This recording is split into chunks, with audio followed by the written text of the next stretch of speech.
Olá, o Salto para o Futuro já está no ar.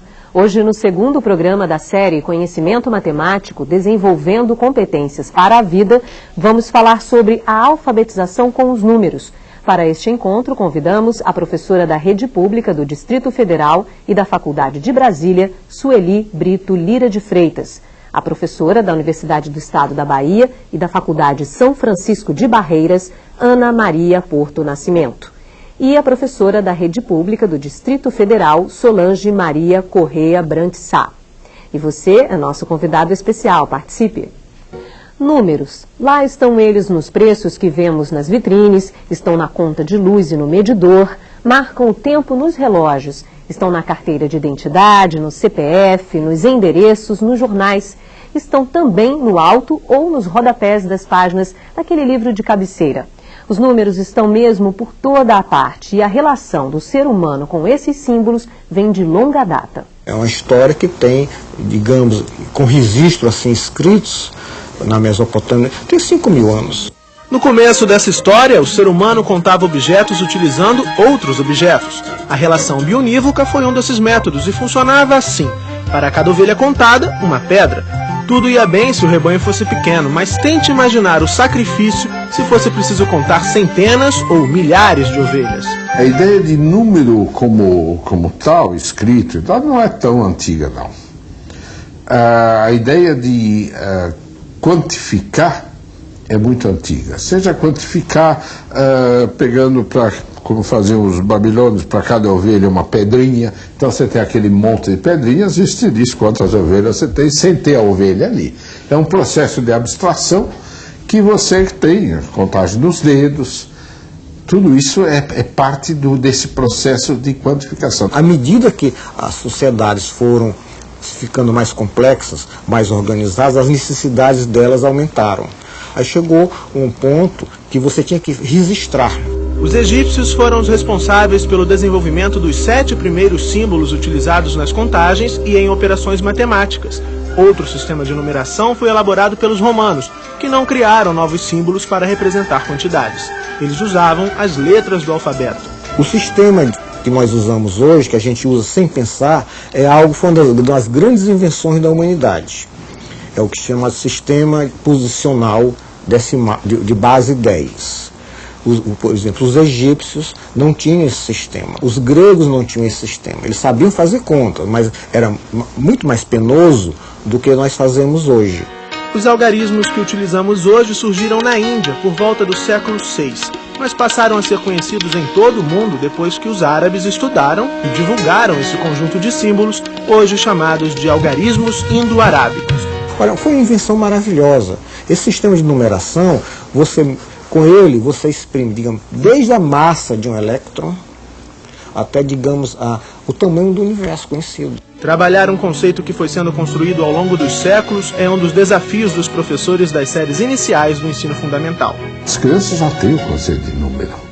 O professor vai junto com as crianças. As crianças têm o conceito de número. Agora, as crianças têm ainda uma certa dificuldade de representar com aquela coisa que chama algarismos, esses conceitos que ela tem. E, claro, o conceito de número, uma criança não...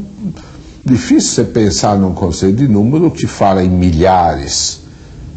Mas tem criança que já viu coisas de milhares. Quando você pensa num estádio de futebol, você começa a falar em milhares.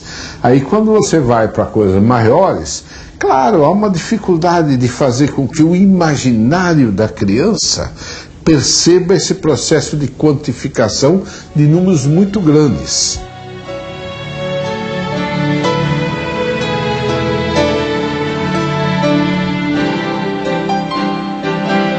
Bom, primeiro eu quero agradecer a presença de todos vocês no Salto para o Futuro de hoje e começar pela professora Sueli Brito. Eu acho que o tema do programa pode ser a abertura desse encontro nosso de hoje, que é a alfabetização com os números. O que é alfabetizar com números? Bom, Bárbara, a alfabetização com os números a gente já começa, né? Desde muito pequenos, antes de entrar na própria escola, a criança já começa a lidar com a alfabetização numérica.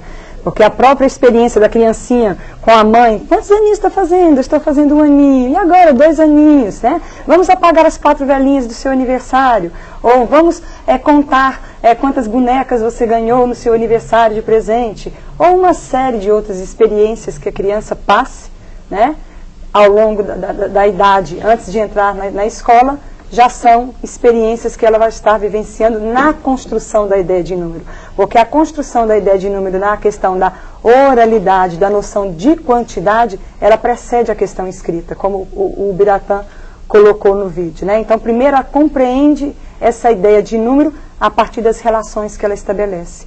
E na escola ela vai continuar e ampliar essas relações para compreender mais o nosso sistema, que é um sistema posicional, como o Pitombeira falou.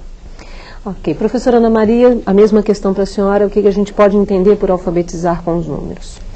O alfabetizar com números, complementando o que o Sueli colocou, é a criança vivenciar na escola, porque antes de vir à escola ela já vivencia várias situações em que ela tem que quantificar.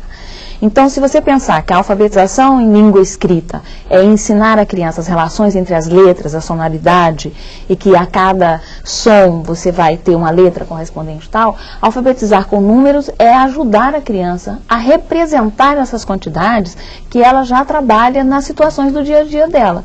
Então, ela já tem, como o Biratã falou, um conceito de número, porque ela quantifica em diferentes situações. A escola tem o papel, então, de ajudá-la a representar essas quantidades que ela já tem uma familiaridade. Ok. Professora Solange, a mesma questão, o que a senhora entende por alfabetizar com os números? É só complementar agora, né, o que Sueli e Ana colocaram. Alfabetizar com os números, assim, nada mais é do que tentar fazer essa transposição do mundo que ela já viveu até chegar na escola, em termos da vivência matemática dela, sistematizando esse saber dela para o saber que a escola exige que a gente tenha, né? Que é o valor posicional dos números, vai entender o que é unidade, o que é dezena, o que é centena, o que é somar, o que é subtrair. Apesar de tudo isso ele já fazer no dia a dia, ele às vezes não tem isso conceituado da forma em que a escola exige, né, que a questão acadêmica exige. Então, alfabetizar com os números é isso, é fazer essa transposição do dia a dia, da vida que ele tem, do que ele utiliza para resolver os problemas do dia a dia, na linguagem em que a escola sistematizou, que a escola exige que a gente tenha. Ok. Pode falar, pois não, professora? A gente falou muito da questão do saber que a escola exige, mas não é só a escola, né? Quer dizer, a escola vai contribuir para que a criança aprenda a ler os números, porque contar objetos, contar as bolinhas, contar os pontos do jogo, ela consegue. Agora, a escola vai ajudá-la a registrar essas quantidades. E isso é importante na vida, porque na nossa vida a gente está o tempo todo vendo os números, né?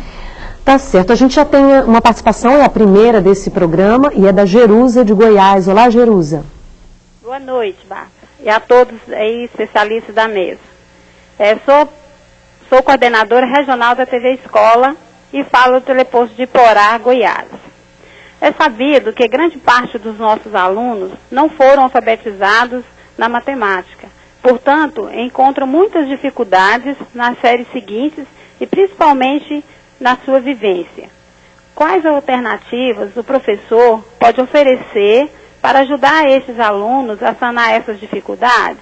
Boa noite e obrigado. Obrigada a você, Jerusa. Conto com você durante essa semana, tá bom? Professora Sueli, essa questão que a Jerusa traz é muito importante. A gente viu aí alguns resultados do SAEB, né, os últimos resultados mostrando que crianças que chegam até a 4ª série têm dificuldade em fazer determinadas operações e resolver problemas simples, né? A Jerusa traz aí, existe aí uma entrada, mas à medida que a criança vai passando para as outras séries, essas dificuldades vão aparecendo também, né? Porque como é que a senhora encara essa questão que a Jerusa traz? Bom, a gente poderia fazer 2 comentários sobre essa questão. Um é que seria que o professor tem que encontrar a raiz do problema, né? Onde é que está a questão? Onde é que os meninos não estão dando conta de ultrapassar para resolver as novas situações que a série em que ele está exige. Então, conhecendo a raiz, o professor pode atuar aonde está o problema para que possa avançar. Porque não adianta ele estar lá, mas eu tenho os conteúdos da minha série para vencer. Se eu for voltar lá no conteúdo que é da 3ª série, como fica o conteúdo da 4ª série? Não fica também o conteúdo da 4ª série, né? E o outro seria conhecer quais são as estratégias que as crianças utilizam para resolver situações matemáticas. Porque às vezes aquilo que a gente pensa que é uma dificuldade, na observação, a gente descobre que são estratégias próprias de resolução. E como a gente, na nossa formação de professores, não fomos não fomos orientados, talvez, não fomos orientados para estar percebendo todas as estratégias que as crianças são capazes de utilizar nas elaborações matemáticas, a gente pensa que há um único jeito de resolver. Então a gente passa contas de adição e a gente espera uma única resposta. Passa operações de subtração e espera uma única resposta. E muitas vezes as crianças trazem resoluções inusitadas e que nos surpreendem quando a gente vai procurar compreendê-las com profunda lógica. Então o professor tem que estar perto para compreender quais estratégias que o sujeito utilizou para resolver aquela situação, para a partir daí poder agir. E aberto também para perceber que não existe só uma maneira, um caminho. Exatamente. Né? A Maria José do Maranhão já aguarda. Oi, Maria José. Oi, Maria José Barreto, do Teleposto de Bacabal, Maranhão. E a pergunta é do professor Pedro Henrique, do Teleposto da Unidade Escolar Prefeito José Vieira Lins. Sem alfabetização dos números, todo o sistema educacional fica comprometido. Gostaríamos de saber: a aprendizagem das crianças, os saberes inúteis que são ensinados, ao invés de ajudar, não atrapalham? Ou seja, os métodos não precisam serem reformulados? Boa noite e obrigada. Obrigada a você, Maria José, mais uma vez. Conto com você ao longo dessa série, tá bom? Já disse isso para você ontem, reforço hoje, tá bom? Obrigada. Professora Ana Maria, essa questão que a Maria José traz, claro, obviamente, é muito importante. Existe aí um problema, uma dificuldade na metodologia. É a metodologia que está errada, a metodologia que é aplicada na maioria. A gente está falando ali do Maranhão, mas pelo menos a gente pode dizer mais amplamente na maioria das escolas brasileiras. A gente pode pensar que a metodologia está inadequada, né, precisa realmente ser reformulada. O professor, às vezes, valoriza demais alguns conteúdos que podem ser considerados desnecessários e deixa de trabalhar com os conceitos, como, por exemplo, o conceito de número, as situações de quantificação. E na própria situação de quantificação, a criança vai aprender a somar, a criança vai aprender a subtrair, vai aprender a multiplicar e a dividir. Então, quando o professor trabalha com situações que são significativas para a criança, com certeza essa criança vai evoluir na compreensão dos conceitos e vai melhorar nesse envolvimento com essas situações matemáticas, vai ter uma melhor relação com a matemática. Agora, professora, desculpe interrompê-la, às vezes ele não tem noção de que as escolhas que ele está fazendo não são as adequadas, vamos chamar assim. Né? Ele está escolhendo vários conteúdos porque ele acha que aquilo tudo é importante. Agora, como não cair nesse risco? Eu estou escolhendo tudo porque tudo isso é importante ou vai ser importante na vida escolar desse aluno. Como ele não cair nesse risco? A gente estava até falando um pouco sobre isso antes. A postura do professor só muda quando ele começa a estudar sobre isso. E principalmente quando ele começa a estudar o processo de construção dos conceitos. Quando ele entende como a criança aprende, aí ele começa a trabalhar de uma forma diferente.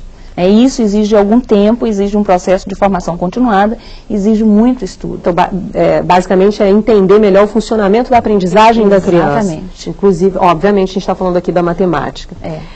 Ok, a Mônica tem perguntas, não é, Mônica? Tem sim, Bárbara. Os cursistas do Teleposto de Uruaçu, em Goiás, tomam como referência o último parágrafo da página 26 do boletim, que diz: a contagem é a transformação de uma quantidade não perceptiva em grupos perceptivos, no intuito de quantificar. Eles gostariam que vocês esclarecessem um pouco mais sobre essa afirmação. Ok. Ele faz referência ao seu texto, né, Sueli? Provavelmente o grupo que fez essa pergunta possa ser um grupo razoável, creio eu. E nesse momento, para que a gente possa quantificar o número de pessoas que estão nessa sala, de onde veio essa pergunta, a gente precisa fazer uma divisão desse grupo em pequenos agrupamentos. Então, por exemplo, vamos supor que aí eu tenha 15 pessoas. Qual é o menor grupo que eu poderia separar para fazer a minha contagem? De 1 em 1. Então eu poderia contar 1, 2, 3, 4, 5, até chegar no 15. Mas eu poderia também contar de 2 em 2. Então eu poderia 2, 4, 6, 8, 10, 12. 14 mais 1, 15. Então, essa separar em grupos menores é isso. Eu poderia contar de 3 em 3. E o que são esses grupos perceptíveis? O Piaget já falava nesses grupos perceptíveis. Então, quais são as quantidades que a gente bate o olho e de cara a gente já determina sem precisar contar? Então, até 4 ou 5 no máximo, dependendo da disposição, a gente bate o olho e não precisa contar. Então, seria isso. Essa organização em grupos perceptíveis é aquele que eu bato o olho e consigo dizer a quantidade sem precisar contar um a um. Ok, a Sandra do Pará está aguardando. Olá, Sandra. Olá, Bárbara. Boa noite, especialistas. A pergunta é da telecursista Gracimar Ferreira, do teleposto da escola Visconde de Souza Franco. Ela gostaria de saber, é importante considerar a postura do professor diante da criança em processo de aprendizagem. Diante dessa constatação, é importante questionar como podemos fazê-lo quando a criança não assimila os conceitos matemáticos dentro da sala de aula, mas na sua vida cotidiana ele apresenta uma boa aprendizagem. Boa noite e obrigada. Sandra, muito obrigada pela sua participação. Muito bom ouvir vocês do Pará aqui no programa. A gente sabe que às vezes vocês têm um pouco mais de dificuldade para conseguir falar com a gente, mas eu quero e preciso e conto com você ao longo dessa série, tá bom, Sandra? Obrigada mesmo. Professora Solange. Bom, essa pergunta, eu vivi um problema parecido há uns anos atrás na minha escola, onde nós recebemos um menino de rua, que ele morava na rua, uma professora da escola o convenceu a ir à escola, e o que aconteceu? Ele era ele engraxate, conseguia resolver maravilhosamente todos os problemas de matemática que passavam por ele, dava troco, conseguia mais. Na hora de resolver aqueles problemas que a professora passava no quadro, Pedro tem 3 bolinhas, perdeu 2. Com quantas bolinhas Pedro ficou? Ele não conseguia resolver esse problema. E aí foi aí que começamos a estudar assim, o que está acontecendo. Se ele pega um dinheiro, ele dá troco, ele compra as coisas, ele vai no mercado, ele ganha tanto por dia, sabe que vai dar tanto para a mãe, mas precisa de tanto para comprar graxa, tanto para comprar isso, sempre resolvendo. E na escola ele não sabe quanto que é 2 mais 2, o que está acontecendo? E com isso nós descobrimos que o que está acontecendo é que esse problema, da bolinha de gude, não tinha significado para ele. Então, o que eu quero saber de bolinha de gude? Eu estou preocupado com arroz, com feijão, com pão, com dinheiro, com a graxa. Então, na medida em que nós conseguimos fazer com que o contexto diário dele e daí dos outros entrasse dentro da sala de aula, nós conseguimos fazer com que essa criança entendesse essa outra matemática, aquela que está dentro da escola, né? E nós mudamos a nossa postura em relação ao ver, poxa, o que nós estamos fazendo aqui? Que tipo, preparar como essa criança para a vida? Uma que está na vida, nós não estamos dando conta dela. Então, esse problema nos mostrou que nós invertemos, né? Começamos a nos preocupar de fato, a partir desse aluno, com o dia a dia, com o cotidiano. Ele não, teoricamente, se você disse que ele era um menino que vivia na rua, ele não brincava, não tinha muita noção do que era a bolinha. Até tinha noção do que era a bolinha, mas a bolinha de gude não fazia muito parte da realidade dele. Eu posso fazer um complemento? Pois não. E o interessante é que quando a gente trabalhava com essa criança, que dizia, vamos trabalhar matemática, mas eu não sei matemática. Então, na verdade, ele não sabia que aquilo que ele fazia no dia a dia dele era matemática.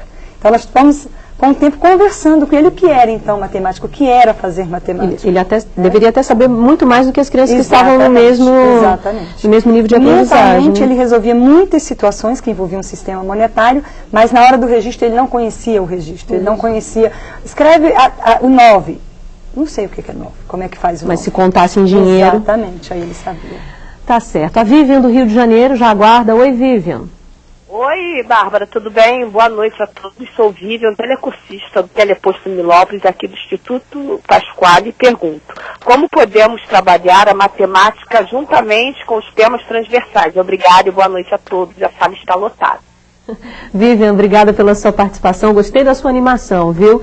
Tá tudo bem por aqui. Espero que esteja tudo bem com vocês aí na telesala também. E nem preciso dizer que eu conto com vocês amanhã. Ou hoje ainda, se você quiser, tá bom? Professora Ana Maria. Bem, a matemática e os temas transversais, essa ligação está bem prevista aí nos PCNs, né? E a gente pode estar pensando em situações da nossa vida cotidiana onde a gente está trabalhando com, que a gente precisa da linguagem matemática para entender.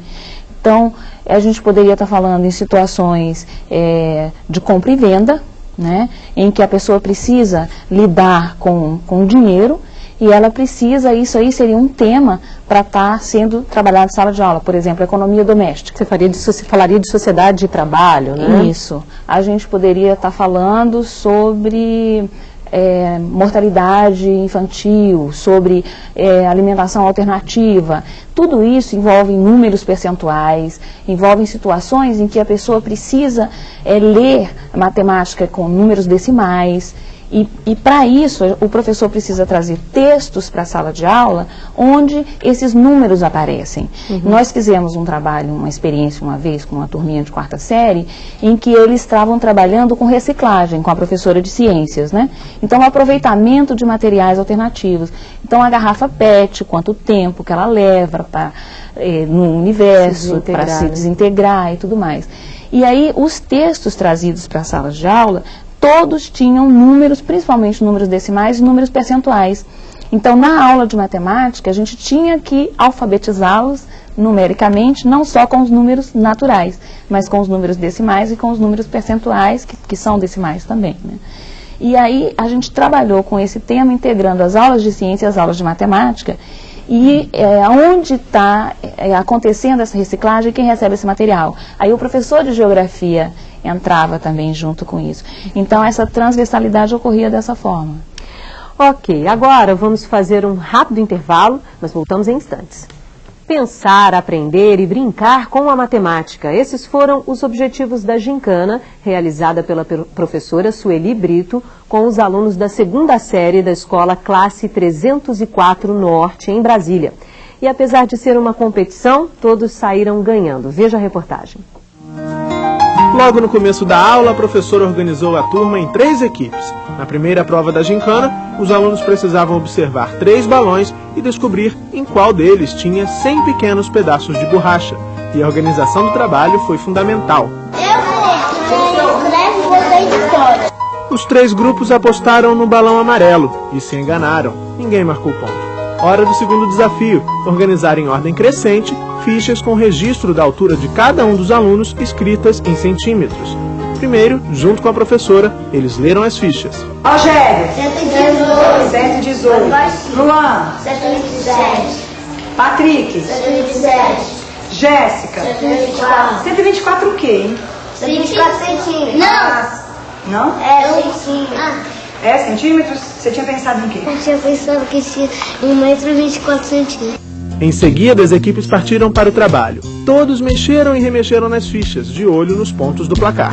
E quando a atenção se dispersa... 126, depois de 124?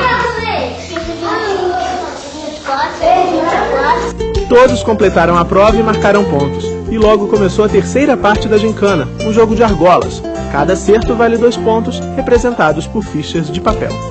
Então, por exemplo, a equipe Rosabela acertou 5 vezes. Quantas fichas ela vai ganhar? 5 fichas? Para esclarecer a dúvida que surgiu com um exemplo, a professora distribuiu fichas para 5 alunos. Quantas fichas a equipe vai ganhar? 10. Então ela vai ganhar quantos pontos? 10. Entenderam? E eles deram início ao jogo. Pontaria e torcida não faltaram para os integrantes das 3 equipes, mas eles ainda tinham 3 provas pela frente. No jogo de boliche, cada aluno deveria escolher a garrafa que ia derrubar. Se acertasse, a equipe marcava a quantidade de pontos escritos na garrafa. Mas se errasse... Aí ia perder 5 pontos. Eu boto 5, mas pra saber que eu tô perdendo esses 5. Coloca o sinal de menos e coloca o 5. A cada jogada da equipe, os participantes corriam para calcular o novo placar. Eles também usaram a calculadora na outra prova da gincana, um jogo de dados. Só marcava pontos a equipe que conseguisse atingir, com a soma dos dados, um valor maior que 70. A caça ao tesouro é a última parte da gincana, pensando, aprendendo e brincando com a matemática. Nessa prova, o desafio da turma é dividir 30 balões entre si e descobrir com quantos balões cada um dos 15 alunos vai ficar. O resultado dessa conta é o tesouro que está escondido aqui na entrada da escola. Os alunos receberam tiras de plástico para realizar a contagem e eles logo chegaram ao resultado final. A equipe verde ganhou a gincana, mas todos tinham motivos para comemorar. Eu descobri hoje que dá para brincar com os números e eu já sabia dos números que dava para fazer as contagens, um montão de coisa. Hoje eu descobri que a gente pode aprender com os números.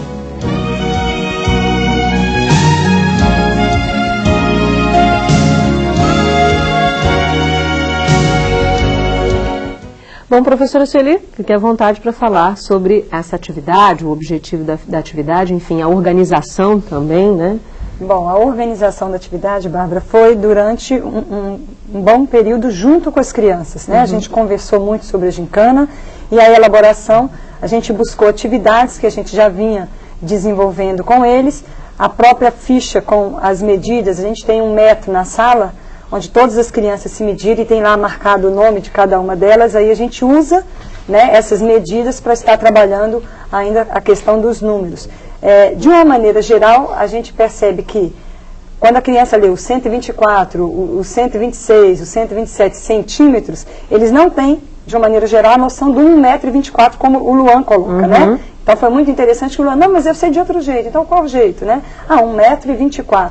E aí o Luan traz para a gente uma nova discussão que aconteceu no dia seguinte. O que é 1 metro, gente? Vamos descobrir o que é 1 metro para ser 1,24 m, né? A própria atividade com os boliches, as crianças ajudaram a juntar as garrafas, a preencher as garrafas com as quantidades que tinham no rótulo, porque cada garrafa tinha um número, né? E a quantidade de bolinhas amassadas correspondia ao número que estava escrito na garrafa. Então, eles ajudaram a construir essa gincana trabalhando com os números. E trabalharam com os números participando da gincana. Mas quando você faz uma proposta como essa, você sabe que objetivos você quer alcançar lá no final. Exatamente. E isso é pensado e planejado para ter chegar a algum lugar com essa atividade. E a gente sabe também, Bárbara, que com uma única atividade a gente não vai conseguir fazer com que todas as crianças tenham as mesmas aprendizagens, né? Então, ao longo do ano, as várias possibilidades é que vão permitir a aprendizagem. Tá certo, a gente volta com a Mônica, que tem outras perguntas. Os cursistas e coordenadores do teleposto do Centro de Ensino Médio José Alves de Assis, no Tocantins, querem saber como desenvolver no aluno habilidades para a vida. Professora Solange, de uma certa forma, esse foi um pouco discutido ontem, mas eu acredito que eles estejam falando já a partir dessa alfabetização com os números, né? O que é alfabetizar com os números para a vida, né? Eu tive vou relatar mais uma experiência, não está muito distante. Uma aluna que está sendo trabalhada, um dia, ela estava com algumas dificuldades, eu não conseguia entender o que estava acontecendo. Poxa, eu faço tudo, aquela coisa, né? Trabalho muito com ela, oportunizo. E eu fui e perguntei assim para ela, para que servem os números? Aí ela me olhou, aí o olhinho, né, pensou e falou assim, para escrever palavras, frases, nomes. Eu falei, me mostra então o que são números. Aí ela me mostrou. E aí eu vi que ela sabia o que era número, mas realmente ela sabia só o que era número, mas para ela ainda não tinha ela não tinha entendido para que serviam os números. Aí eu saí com ela pela escola perguntando, aqui tem número? Tem. Aí, por exemplo, eu não lembro exatamente a sequência, mas aí achamos o número de um telefone. Eu falei, aí ela me mostrou, aqui tem número. Eu falei, que é isso? Que número é esse? O que ele está representando? É o número do telefone. Aí achamos números de porta de sala, número do telefone, endereços e várias situações onde o número se encontrava. E saí da escola, né, achamos o número da quadra e a placa do carro. Quando chegamos na placa do carro, eu aproveitei o momento, porque a professora já tinha conversado comigo, uma outra professora, sobre a questão da identidade, né, da certidão de nascimento, que ela não tinha entendido para que servia isso, para que era isso. Aí eu vi a placa do carro, falei, você sabe o que é isso? Ela falou assim, é o nome do carro. Ela falou, não, o nome do carro é Palio, é Celta, e ela deu a marca do carro. É o nome do carro. Ela, como assim? Aí eu fui até minha bolsa, peguei os documentos do carro e mostrei, olha aqui, mostrei o meu carro, a placa do meu carro, e mostrei para ela, tá aqui, ó, esse é o nome do meu carro, sabe por quê? Aí não respondi, né? E fui questionando para que ela entendesse que aquilo era um número que identificava o carro. E depois disso, no que eu vi que ela havia entendido, eu levei ela até a secretaria da escola, onde cada aluno também tem um número. Eu não sabia qual era o número dela, e dei o nome dela, a secretária achou, né, colocou, e aí deu deu esse número para ela, ela digitou no computador, e aí apareceu o nome dela, a foto dela, tudo, os dados cadastrais dela. E aí eu pude ver que nela, ela entendeu de uma certa, o que serve um número. Eu acho que esse é um exemplo que dá para não responder totalmente a pergunta, mas para ilustrar, para ver como é que é educar para a vida. É dar sentido à matemática, não só à matemática, mas como estamos falando de matemática, à matemática. E essa foi uma forma que eu encontrei de mostrar a essa criança para que serviam os números. Tá certo. Eu queria continuar nessa questão, um pouco nessa linha. Você falava um pouco de quando a criança entra, ela já tem uma noção de número, assim, que conta os dedinhos da idade, o bolinho, né, na festa lá, quando está lá o número no bolinho. Agora, você fala isso no seu texto, de que existe aí talvez um momento ideal para começar a fazer esse registro desse número. Como e quando começa a alfabetização escrita do número? Bom, a alfabetização escrita na escola, a gente trabalha na mesma medida em que a gente vai trabalhando a questão da oralidade e da questão mental. Então, não tem. Até aqui, a gente trabalhou só com a oralidade. Não, ao mesmo tempo que eu trabalho com as crianças, a oralidade, em que a gente sai, vamos amassar bolinhas para colocar na garrafa, vamos também registrar, né? É claro que nas crianças em idade menor, na pré-escola, com certeza vai chegar o momento, porque é uma questão motora também, né, para se trabalhar, para escrever o número. Mas na primeira série, em classe de alfabetização, a gente, na medida em que vai estar trabalhando a ideia, a gente também trabalha o registro numérico, para que a criança faça essa relação. Porque muitas vezes o fato da criança saber contar até 10, repetir a contagem, não significa que ela tenha a compreensão desta contagem. Né? Então, as situações que ela vivencia para poder estar contando, é necessário que se faça também essa relação com o registro, que ela conheça também o registro. A Nessi, do Tocantins, já aguarda. Oi, Nessi. A pergunta que eu gostaria de fazer é a seguinte: quais as alternativas que o professor deve usar para que as crianças adquiram confiança ao se tratar de matemática? Nessi, muito obrigada pela sua participação, viu? Também conto com você nessa série ainda de matemática, tá bom? Professora Ana Maria. Eu acho que a imagem que foi mostrada no vídeo, né, serve bem para ilustrar e para responder a pergunta da Nessi. Porque quando você promove uma situação em sala de aula, em que a criança participa, em que a criança pode falar, pode colocar suas hipóteses, que essas hipóteses são questionadas pelos outros colegas e tudo mais, ela vai se sentindo à vontade para dizer o que ela pensa, para dizer o que ela aprendeu em outras situações. E isso vai fazer com que a criança adquira confiança na matemática. Naquela forma tradicional de trabalho, em que qualquer coisa que a criança fizesse era considerada erro, e o professor, ele punia a criança por esse erro, ele criticava essa criança, a criança automaticamente ia se sentindo um fracassado, e aquilo ia trabalhando a autoestima da criança, e ela ia se sentindo mal nessa situação. E aí ela perde totalmente a confiança. E ela vai chegando a um ponto em que ela vai apenas memorizando as fórmulas, ela vai se sentindo incompetente. Então, numa situação como essa que foi mostrada no vídeo, essa situação que Solange deu o exemplo agora, a criança vai aos poucos se familiarizando e vai sentindo que o que ela sabe é interessante, é legal e que o professor valorizou. Ela, ao relatar essa experiência dela, ela fez um comentário de que em nenhum momento eu dei as respostas, eu fiz ela questionar. Isso é importante nesse processo, assim. Se você ficar o tempo inteiro dizendo o que tem que ser feito, ao invés disso, você questionar a criança, isso tem um diferencial na aprendizagem da criança? Isso é o fundamental na aprendizagem, porque se você dá o conceito para a criança, ela só memoriza. Eu vejo a educação hoje, a minha função como educadora é propiciar situações onde a criança consiga construir esses conceitos, porque sem isso não há aprendizagem. Tá certo. A gente tem outras perguntas com a Mônica. O e-mail vem do teleposto Lucimara Moras, na cidade de Macapá. sabemos que o conhecimento prévio da criança deve ser levado em consideração durante o processo de ensino-aprendizagem. Porém, nossas salas de aula superlotadas impossibilitam esse trabalho, pois cada criança tem uma realidade diferente. Diante disso, perguntamos o que fazer. Sueli. Ótima pergunta. Vivemos realmente no país como um todo essa experiência de salas lotadas, né? Mas eu acho que uma boa alternativa seria estar na rodinha grande, quando a gente leva alguma questão, por exemplo, levar para a rodinha com as crianças, o que elas entendem do que seja número. Ouvir falas de diferentes crianças e estar registrando isso. E propor situações de atividades em grupo, porque aí há a possibilidade de que o professor passe pelos grupos para estar observando, né? Nem que ela a cada dia priorize um determinado grupo. Então, hoje eu vou estar priorizando, estar observando as crianças desse grupo, que são a Janaína, o Luiz, o Carlos e a Maria. Amanhã eu vou estar priorizando o outro grupo, que está o Luiz, a Antônia, né, e assim por diante. Então, a gente ter um pouco mais esse olhar mais próximo da criança, porque não adianta a gente lançar atividades e esperar no nosso lugar que as soluções cheguem, mas a gente tem que se aproximar das crianças.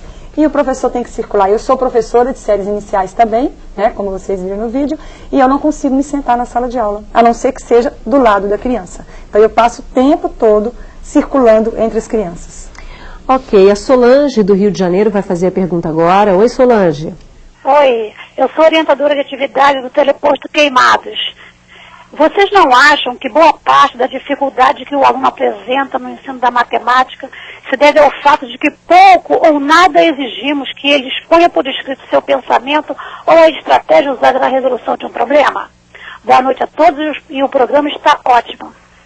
Obrigada, Solange. Que bom ouvir você aí de Queimados, tá bom? Conto com você também, claro. Professora Solange, por favor. Eu acho que sim, né? Que é o que ela falou, que por escrito, mas não só por escrito, né? Por escrito é importante porque fica um registro para você, professor, poder fazer uma avaliação ali em cima daquele registro, fazer as intervenções e as mediações necessárias.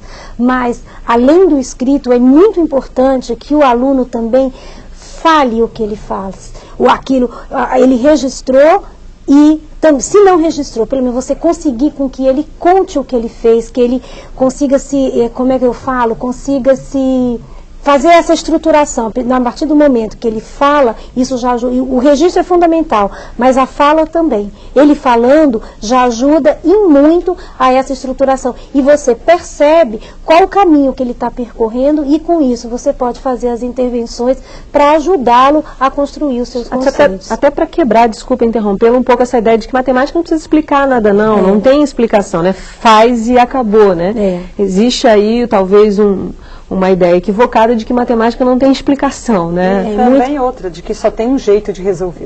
Não precisa se explicar muito, não. Vamos lá, Mônica, que perguntas temos agora? As cursistas Laura e Cirlei, do NTE de Gravataí, no Rio Grande do Sul, colocam que as regras e técnicas que ensinam as 4 operações, os algoritmos, são desaconselhados no ensino da matemática, pois provocam a desmatematização da matemática. A questão que colocamos é como trabalhar com uma matemática que respeite os processos individuais de construção de conhecimento em turmas que, em média, ultrapassam a 30 alunos.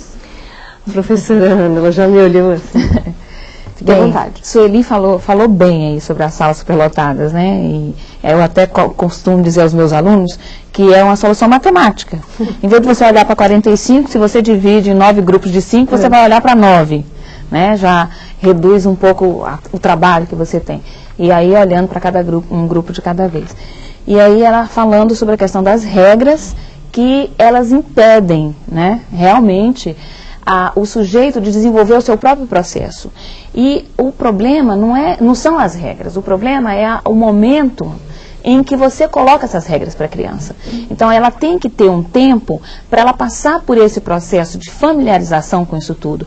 Por trás de toda essa brincadeira, por trás de todas as situações que Sueli colocou a criança dela na gincana, existem as regras matemáticas, mas a criança não precisa saber disso já. Ela tem que ter um tempo para amadurecer e conhecer isso. Agora, quando você parte logo de cara para o arme e efetue, aí você despreza toda essa passagem, todo esse processo de construção e realmente aí vem o que elas estão chamando de desmatematização, porque a criança perde o gosto pela matemática, começa a decorar regras e realmente essas regras não servem para nada, porque se servissem, os resultados do SAEB não seriam tão ruins. É verdade. Bom, a Isabel do Tocantins já aguarda. Oi, Isabel. Boa noite, Bárbara. Gostaríamos de parabenizar aos especialistas dessa série, que está excelente. Perguntamos, quais as estratégias ou mecanismos podemos usar para que o professor compreenda a importância de se utilizar os materiais concretos para o ensino da matemática? Isabel, muito obrigada pela sua participação hoje. Que bom que vocês estão gostando da série, tá bom? Professora Sueli. Bom, a partir das experiências que as crianças vão elaborando para construir o número, é importante que exista o material. Mas o material não precisa ser só aquele que está na sala de aula, né?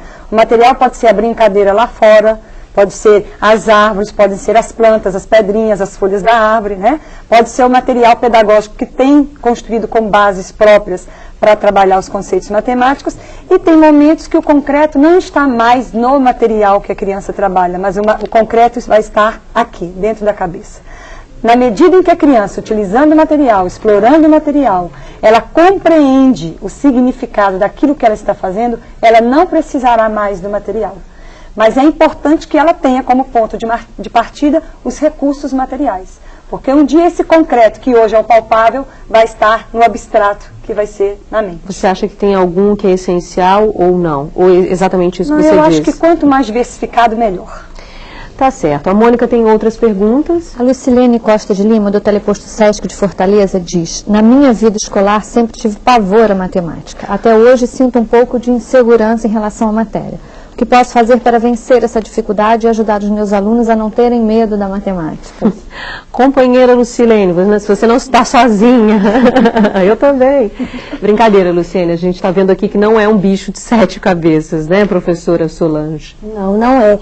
E eu também tinha essa da matemática, eu tinha medo da matemática. Inclusive, quando comecei a dar aulas, né, há alguns anos atrás, eu tinha assim, meu Deus, como é que eu vou ensinar isso que é tão difícil para mim? Eu comecei a gostar da matemática quando eu comecei a ver o que era a matemática, quando eu comecei a estudar a matemática, mas não aquela matemática que eu vi na faculdade, nem no meu curso normal, nem na 8ª série, aquela que me amedronta.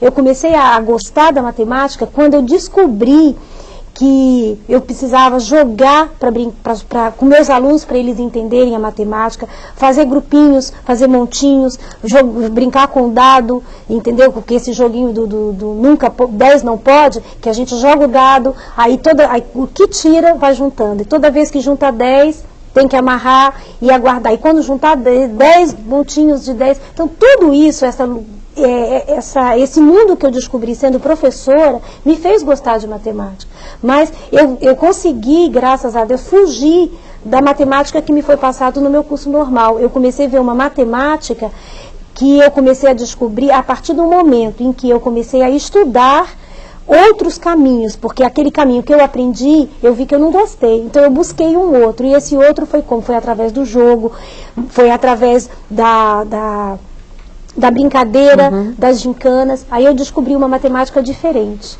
Quando a professora Sueli falou no ar me efetue, deu um arrepio na espinha, né? Não gosto nem de lembrar. Vamos lá, Glaudete do Rio de Janeiro, olá. Pergunto, que tipo de recurso podemos utilizar para que a criança aprenda a tabuada de forma divertida e que elas não apenas decorem? Obrigada e boa noite.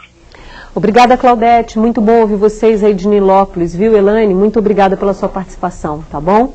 Professora Ana Maria. Bem, a tabuada é aquele mistério, também, né? É aquela coisa que as pessoas acham que apenas precisa memorizar. E aí, quando ela pergunta que recursos a gente pode utilizar, começando com situações de contagem, começando com situações de quantificação, contando de 1 em 1, contando de 2 em 2, contando de 3 em 3. Na contagem de 3 em 3, você está automaticamente aprendendo a tabuada de somar de 3 em 3, né? A tabuada de multiplicar de 3, e a criança vai, aos poucos, percebendo as regularidades que existem. Então, você pode trabalhar a tabuada que o professor Cristiano, né, trabalhou muito com a gente isso daí, a tábua dá, contando de 2 em 2, aí a criança vai aprender a tabuada do 2, contando de 3 em 3, ela vai aprender a tabuada de 3. E a partir de um determinado momento, isso apenas vai se repetir. Quando ela entende o que é o 3 mais 4, por exemplo, quando ela chegar no 4 mais 3, é apenas usar a propriedade comutativa. Então, o professor pode promover situações em sala de aula em que a criança não precisa necessariamente memorizar. Ela vai compreender o que é isso daí e é apenas uma forma de a gente simplificar a contagem. Ok, hora de fazer uma pausa e depois do intervalo, nossas convidadas fazem as suas considerações finais sobre o encontro de hoje. Até já. Você está acompanhando o segundo programa da série Conhecimento Matemático Desenvolvendo Competências para a Vida. E, a partir de agora, nossas convidadas destacam os principais pontos do debate de hoje. Eu quero começar pela professora Sueli. Quais são os seus destaques, professora, sobre o que discutimos hoje aqui? Bom, o que eu gostaria de ressaltar é da importância para todo sujeito a construção da ideia de número. Então, é fundamental para que toda a matemática que a criança vá trabalhar depois, ela tenha uma boa base construída de número. Então, e outra coisa, o conceito de número não é algo que o professor chega e ensina. É algo que a criança constrói nas relações que ela estabelece com o mundo. Então, quanto mais ricas forem as experiências que as crianças tiverem de quantificar, de enumerar, de contagem, maiores são as possibilidades de estar estabelecendo essas relações. Então, a experiência de sair contando objetos, de sair estabelecendo relações com as quantidades percebidas e os registros numéricos também é muito importante. Então, é fundamental que no dia a dia se trabalhe em situações que envolvem número, que envolvem operações com número, que o nosso sistema de numeração, ele além de ser posicional, ele trabalha com princípio aditivo e multiplicativo, porque na oralidade, quando a criança diz 4.000, ela está multiplicando 4 por 1.000, né? Na composição do número. Quando ela diz o 20, o 21, o 22, o 23, ela está acrescentando 1, né? Então, tem essa base aditiva e essa base multiplicativa. Então, trabalhar o máximo possível, né, dentro do dia a dia da sala de aula é fundamental. Ok, muito obrigada, professora Ana Maria, seus destaques. Eu gostaria de falar sobre a questão da formação do professor, né, que alguns professores, eles não centraram as questões na aprendizagem dos números, eles centraram as questões na como eu poderia fazer isso, como eu trabalhar dessa forma, como trabalhar daquela forma. E isso a gente só vai aprender realmente se a gente começar a estudar. E estudar muito, encarar mesmo que a gente precisa ter um momento para estar em grupo, para estar trabalhando, para estar procurando saber mais, principalmente sobre como a criança aprende. E como a criança aprende número, como a criança aprende medida, como a criança aprende geometria.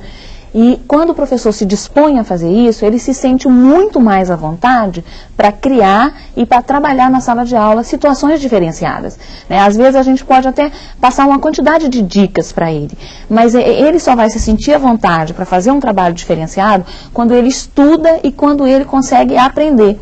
Então, nas situações, a gente estava até conversando um pouco antes, nas situações que a gente propõe para a criança, eu estou aprendendo, a criança está aprendendo. Então, o professor tem que se colocar no papel de aprendiz com a criança. E, às vezes, o professor, ele quer aprender uma metodologia para aplicar na sala, e não é por aí. A gente tem que trabalhar junto e ir desenvolvendo junto metodologias, formas de trabalho com a nossa criança. Não tem quem possa ensinar mais para nós do que a nossa criança na nossa sala, que seja superlotada, que seja uma sala ideal ou não, mas a gente está aprendendo com ela, e isso é muito importante. Ok, muito obrigada. Professora Solange, seus destaques. Eu encerro dizendo, depois do que Sueli falou e Ana, ela centrou no conhecimento, na importância do conhecimento, da construção do número. A Ana, na postura do professor em si, em estudar mais e assim facilitar o seu trabalho. E eu encerro dizendo que o professor que se preocupa em olhar o aluno, em escutar o aluno, em ouvir aquilo, o porquê que ele fez aquilo, as explicações que ele dá a respeito daquele raciocínio que ele teve, esse professor com certeza vai facilitar essa construção da alfabetização matemática do seu aluno. Por quê? Porque ele vai poder intervir, mediar exatamente aonde o aluno está precisando de ajuda, porque o aluno mostra para a gente o tempo todo o que ele precisa, aonde ele, em que lugar ele está. Então, quando a gente consegue ver isso no aluno, a gente consegue ajudá-lo a mudar esse estágio. Que eu digo assim, nós professores temos a obrigação de ver no aluno onde ele está e caminha sozinho, não precisa de mim, até onde ele vai com a minha ajuda e aonde ele não vai nem com a minha ajuda ainda, né? Então, o que eu tenho que fazer? Onde ele vai sozinho, ótimo. Onde ele vai com a minha ajuda, tá legal. Agora, descobrir onde ele não vai nem sem mim, para ele poder chegar lá. Porque esse é meu objetivo como educador. E eu só vejo isso quando eu estou próxima dele. Ok. Bom, o segundo programa da série Conhecimento Matemático, Desenvolvendo Competências para a Vida, fica por aqui. Eu quero agradecer as presenças da Sueli Brito Lira de Freitas, professora da Faculdade de Brasília e da Rede Pública do Distrito Federal. Da Ana Maria Porto Nascimento, professora da Universidade do Estado da Bahia e da Faculdade São Francisco de Barreiras. E da Solange Maria Correa Brandt Sá, que também é professora da Rede Pública do Distrito Federal. No Salto para o Futuro de Amanhã, vamos discutir o ensino e a aprendizagem das medidas e de números decimais. Até lá!